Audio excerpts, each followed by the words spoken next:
In the glittering realm of the NBA, the 2019 offseason was ablaze with anticipation as the basketball world fixated on one of the most consequential free agency sagas in recent memory. Kawhi Leonard, fresh off his championship, winning heroics with the Toronto Raptors and clutching the Finals MVP trophy, stood at the crossroads of his career. His decision was not just a personal choice. It had the power to reshape the league's balance of power. When the news broke that he was joining the Los Angeles Clippers and that Paul George would be traded to the team in a blockbuster deal, the basketball universe erupted with excitement. It seemed as though the Clippers had struck gold, assembling a roster that was primed to dominate the league for years to come. Little did anyone know that this seemingly dream team would embark on a journey filled with disappointment, unfulfilled potential, and a litany of obstacles. The acquisition of George came at a steep price.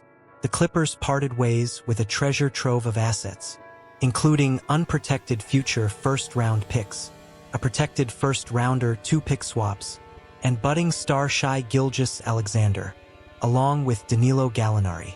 But with Leonard, a proven champion and one of the league's most feared two-way players, and George, a dynamic scorer and elite defender who had finished third in both the MVP and Defensive Player of the Year races, the Clippers' future looked brighter than ever.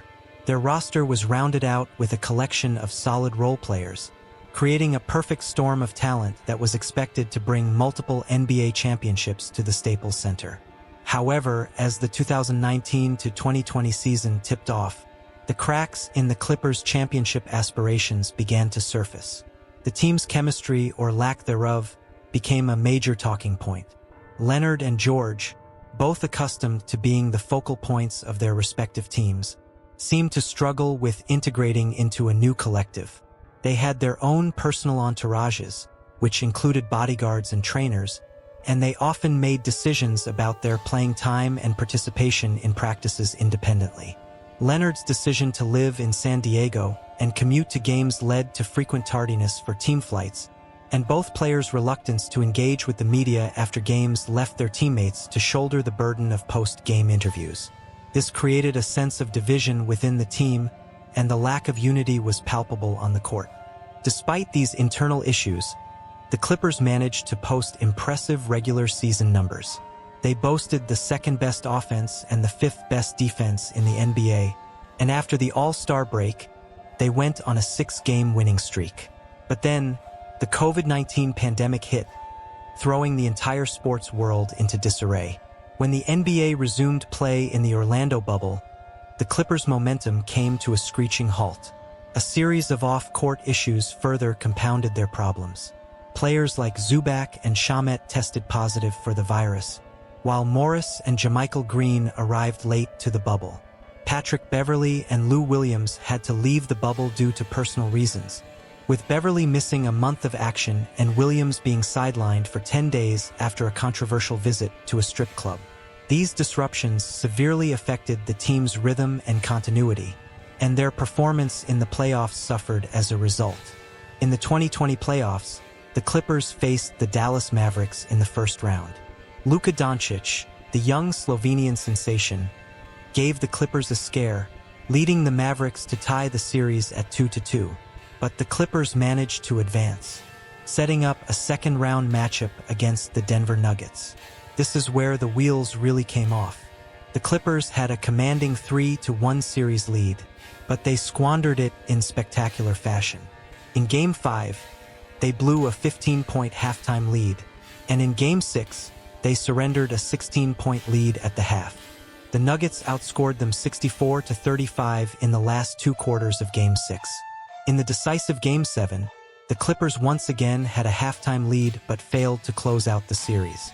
Paul George and Kawhi Leonard had abysmal shooting performances, and the team seemed to lack the killer instinct. This collapse was a huge embarrassment for the team and its fans, and it led to the firing of head coach Doc Rivers, who became the first coach in NBA history to blow 3-1 series leads. After Rivers' departure, Tyronn Lue took over the reins. He implemented a new offensive system that emphasized spacing, small ball lineups, and ball movement. This change led to an improvement in the team's offensive efficiency, and the Clippers became the fourth best defensive team in the NBA and the most accurate three-point shooting team in the league. However, the defense remained a concern, especially in the first half of the season. The team's star players, Leonard and George, often seemed reluctant to take on the responsibility of guarding the opponent's best players, and the rotation was disrupted by injuries.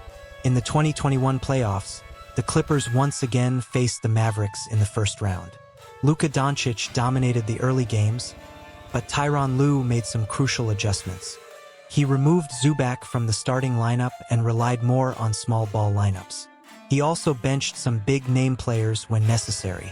These moves paid off, and the Clippers tied the series at 2-2. In Games 6 and 7, Kawhi Leonard stepped up and delivered outstanding performances, leading the team to victory. But in the second-round matchup against the Utah Jazz, the Clippers' defensive issues resurfaced. Donovan Mitchell torched the Clippers' defense, averaging 41 points in the first two games. Paul George had a strong series, but Kawhi Leonard suffered a devastating ACL tear, ending his season. Despite this setback, the Clippers, led by George and Terrence Mann, managed to win the series and reach the Western Conference Finals for the first time in franchise history. However, without Leonard, they were no match for the Phoenix Suns and lost the series 4-2. The 2022 season was a nightmare for the Clippers. Kawhi Leonard was sidelined for the entire season due to his knee injury, and Paul George also struggled with injuries, playing in only 31 games. Despite having a positive regular season record, the Clippers failed to make the playoffs as they lost in the play-in tournament. This was a huge setback for a team that had high hopes of contending for a championship. In the 2022-2023 season, the Clippers assembled an expensive roster worth $197 million, making them the most expensive team in NBA history. They added Russell Westbrook mid-season, further enhancing their talent. However, just before the playoffs, Paul George was ruled out for the season with a knee injury. Kawhi Leonard, who had a history of missing a significant number of regular season games, was healthy for the playoffs. But in the first round against the Phoenix Suns, he suffered another knee injury in Game 2. Without their two superstars, the Clippers lost the series in a disappointing fashion. In the 2023-2024 season, the Clippers added another superstar, James Harden, after his high-profile departure from the Philadelphia 76ers. Initially, the team struggled, going on a 6-game losing streak. But after Tyronn Lue gave Harden more freedom and ball-handling duties, the team's offense clicked. From December 2nd to January 5th, the Clippers had an outstanding stretch, going 26-5 and briefly taking the first place in the Western Conference. Kawhi Leonard also benefited from Harden's presence, looking like a top-5 player in the league. However, in early March, Leonard's knee problems resurfaced, and his performance declined. He missed the last 2 weeks of the regular season and the first playoff game against the Mavericks. The Clippers managed to win that game without him, but when he returned, he wasn't the same player. With George playing only one good game and Westbrook having a poor shooting series, the Clippers lost the series in 6 games. Over the 5-year period with Kawhi Leonard and Paul George, the Clippers spent millions on the luxury tax but only managed to win 3 playoff series. They lost in the first round of the playoffs twice and missed the playoffs completely once. The constant injuries to Leonard and George meant that they were both healthy in only one of those 5 seasons, and that season ended in a disappointing loss in the bubble. Now, with Paul George gone, Kawhi Leonard's knee problems worsening, and the team facing tight salary cap restrictions due to the high salaries of Leonard and Harden, it seems unlikely that the Clippers will be able to build a championship-winning team in the near future. The championship window that once seemed wide open for the Clippers has likely closed, marking the end of a disappointing era for the franchise.